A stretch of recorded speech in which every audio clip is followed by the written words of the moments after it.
Yo, what is up guys? It's me, Zach Lee, and welcome to STC, the NBA talk show. We talk about everything that went on in the world of the NBA from the previous day. That being said, we do have a bit to talk about, so let's hop right into it.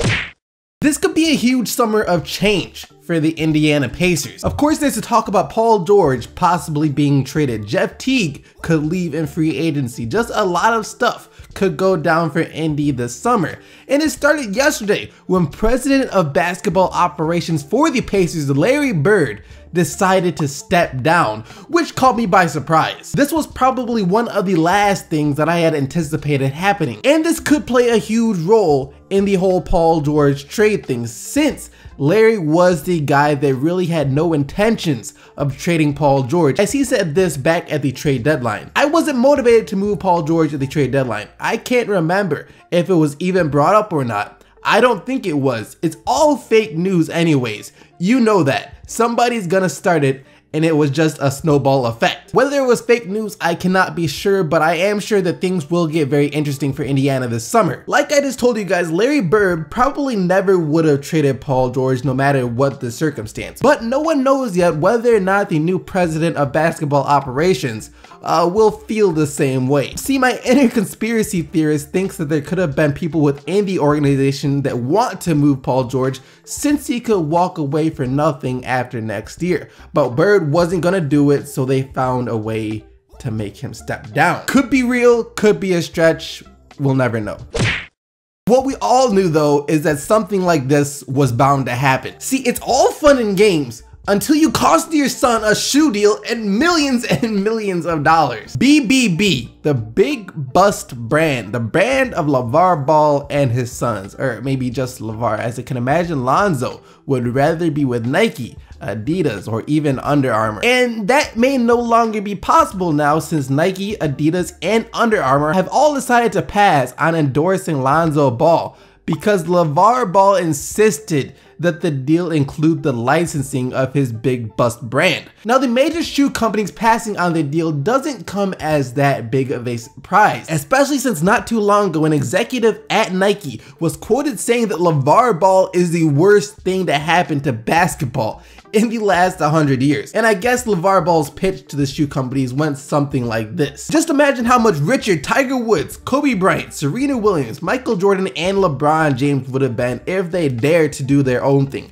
No one owned their own brand before they turned pro. We do, and I have 3 sons, so it's much more valuable. That's what he told Nike, Adidas, and Under Armour, and they all laughed and threw him out the building. The thing is, all of those people don't need more money. Imagine how much richer they could have been. I can't imagine how much richer they could be, especially when you look at Kobe Bryant, LeBron James, and Michael Jordan. All of those guys signed with Nike, and they now have their own brand-ish type thing under Nike. Of course, Kobe has his Kobe's, LeBron has his LeBrons, Jordan has his Jordans. I mean, your son could have had balls.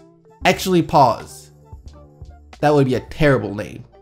Yeah, that would be an awful name. Hey, you get those new balls? No. Call him Lonzo, something. Don't call him balls. Anyways, the point is, he could have had something similar to that, but you gotta learn to walk before you can run, or crawl before you can walk, or breathe before you're alive. You can't walk into Nike, Adidas, and Under Armour and be like, you're gonna give my son this brand. You're gonna give my son, who hasn't played a single game in the NBA, his own brand right now, or we're walking out the door. You don't have that kind of leverage, Lavar. Sign with them first, that's fine. Make your money right now. Then if your son becomes something in the NBA, then you can renegotiate. Be like, look, we are out here killing. If we don't get our ball deal, then you know we're out, because then they'll have to listen because you are something in the NBA. But being rejected didn't bother Lavar Ball too much, as he said this after he was rejected by the 3 major shoe companies. We've said from the beginning, we aren't looking for an endorsement deal. We're looking for co-branding, a true partner, but they're not ready for that because they're not used to that model. But hey, the taxi industry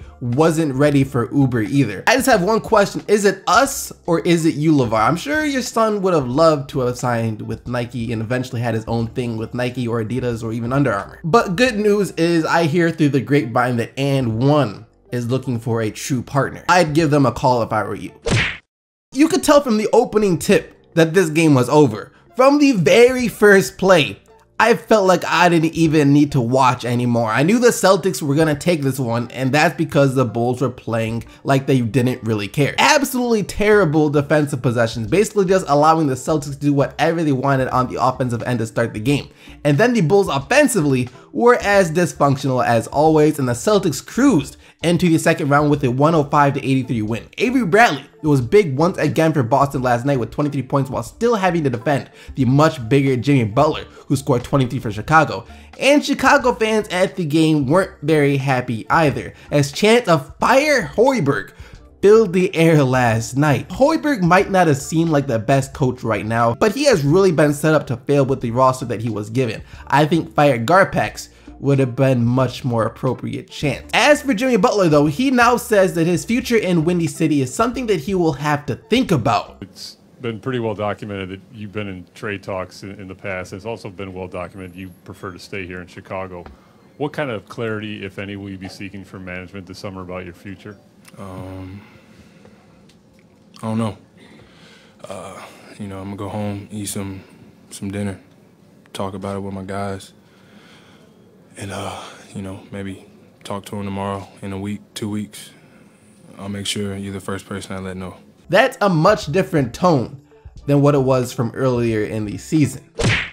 The first team to win on the road won the series, and we will now get to witness a Boston-Washington second round matchup, one that should be very good, as the two teams developed a little bit of bad blood between them earlier in the year. And one thing is for sure, Boston, you guys have better be ready to do something with John Wall. He was already really good when he played you guys in the regular season, but during the postseason, John Wall has gone Super Saiyan God mode Kaioken times 20. I mean, he's been unbelievable. And he gave us his best performance last night, dropping 42 points to go along with 8 assists and 4 steals. The man did it for the culture. John, there was a period there. Think about like 2 minutes left. You hit a shot, put him up by 10. A little back and forth between like you and Julio Jones and Quavo and Gucci. What was going on there?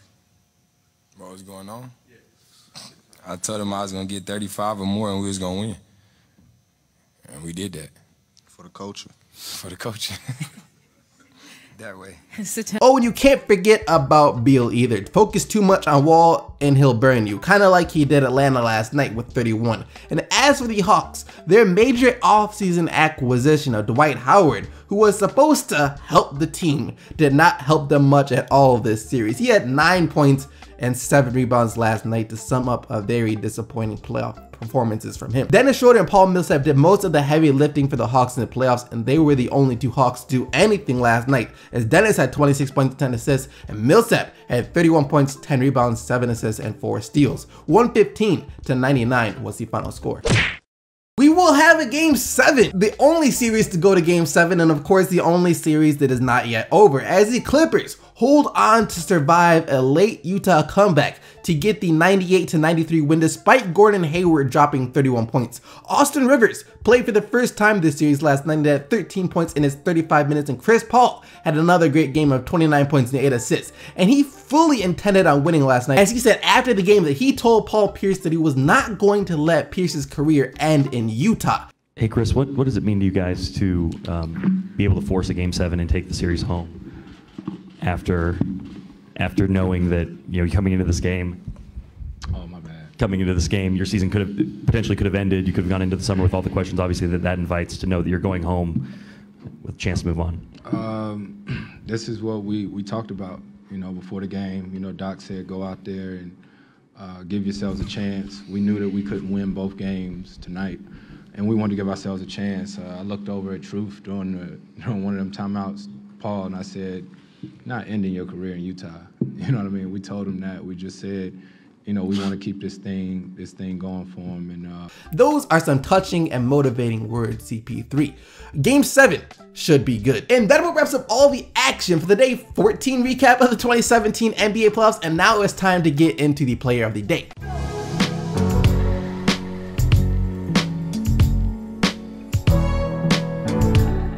Yesterday, you guys selected DeMar DeRozan and his 32 points and 5 steals as your player of the day, and here are today's nominees. John Wall and his 42 points, 8 assists, and 4 steals. Chris Paul and his 29 points and 8 assists. Or Avery Bradley and his 23 points and 5 rebounds. You guys can actually go vote right now by clicking the little annotation up in the corner. Other than that though, thank you once again for watching this video. Hope you guys enjoyed it. If you did, don't forget to leave a like and subscribe to stay up to date with everything that goes on in the NBA on a daily basis. And until tomorrow, keep getting the buckets, Team SDC, and I'm out of here.